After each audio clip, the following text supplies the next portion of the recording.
ये है कि नबी पाक सल्लल्लाहु अलैहि वसल्लम ने ये भी बता दिया कि माँ का बड़ा हक है, और हुजूर ने ये भी बता दिया कि बीवी का भी हक है। जो तुमने खुद खाना है उसे खिलाना है, जो खुद पहनना है उसे।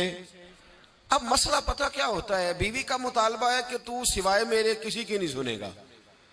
वो कहती है कि चूंकि मैं आई हूं सारा कुछ छोड़ के, अब सिवाय मेरे तो किसी और की नहीं सुनेगा। अम्मा कहती है कि चूंकि पैदा मैंने किया है, परवरिश मैंने की है, जवान मैंने किया है, तो हुकूक मेरे ज्यादा है। ये हदीस अम्मा जरूर सुनाएगी अगर उसे याद होगी।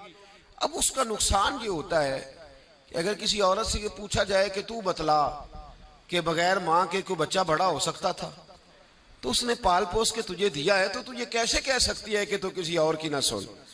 और अगर अम्मा से बंदा कहे कि तू खुद ही गई थी इसको देखने, तू ही इसको लाई है, अब किस तरह करके ये मुमकिन हो सकता है कि खातून खाना जो निकाह करके आई है, जिसके हुकूक का तायुन खुद नबी पाक सल्लल्लाहु अलैहि वसल्लम ने फरमाया, उसको हक ना दिया जाए। हमारे यहाँ नुकसान ये होता है, एक आदमी कहता है कि भाई मेरी सुनी जाए और मेरे अलावा किसी दूसरे की न सुनी जाए, बिल्कुल मेरी हद तक मामला रहे, आगे ना बढ़े। मेरे रसूल पाक सल्लल्लाहु ताला अलैहि वसल्लम की खिदमत आली मर्तबत में जब एक शख्स ने अर्ज की कि हुजूर मुझसे बड़ा गुनाह हो गया है, तो मैं क्या करूं, तो नबी पाक ने फरमाया जा जाके अपनी अम्मा की नौकरी कर। एक कोई ऐसा गुनाह उस सहाबी से हो गया था जो दौरे जहालियत का था, शारहीन ने लिखा है। अब वो जिनके हुकूक जाया किए थे वो मिल नहीं रहे थे, या वो दुनिया से जा चुके थे, तो उसने हाल पूछा कि हुजूर अब क्या करूं, तो नबी पाक अलैहिस्सलाम ने फरमाया जा अपनी अम्मा की नौकरी कर, अल्लाह तेरे गुनाह माफ कर देगा। उस सहाबी ने फौरन कहा हुजूर मेरी तो अम्मा पर्दा कर गई, मेरी अम्मा तो विसाल कर गई। तो हुजूर ने एक नया हक बयान फरमाया, महबूब ने फरमाया जा जाके खाला की नौकरी कर, अल्लाह तेरे गुनाहों को माफ फरमा देगा। और फरमाया खाला भी मिसले माँ के होती है, खाला भी मिसल, तू जाके। तो हुजूर अलैहिस्सलाम ने तो खाला का हक बयान कर दिया, नबी पाक ने तो तायुन कर दिया कि तूने नौकरी करनी है। अब अगर बेगम साहिबा को एतराज हो कि तू खाला के घर क्या लेने गया था, तो उधर क्यों गया था, तो ये उसका एतराज इसलिए दुरुस्त नहीं है कि इस हक को रसूल पाक ने बयान फरमा दिया है। नबी पाक सल्लल्लाहु अलैहि वसल्लम ने इसका जिक्र फरमा दिया।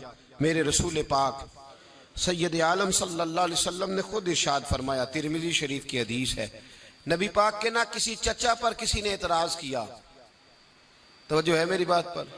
अब यहाँ वजाहत नहीं है कि वो मुसलमानों में से थे या गैर मुस्लिमों से थे, लेकिन किसी ने हुजूर के किसी चचा पर, हमारा पता क्या हाल है, चाचा तो बड़ा दुश्मन होता है ना, तो उस पर तो इतराज करे तो ठंड पड़ती है माज़अल्लाह।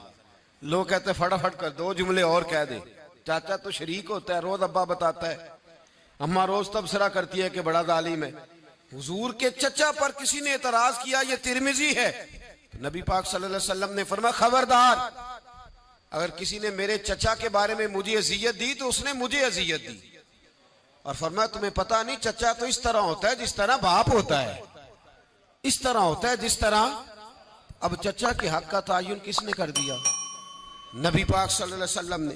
अब अगर कोई शख्स इस पर यह शिकवा करे कि ये तो एक और हक आ गया, तो किधर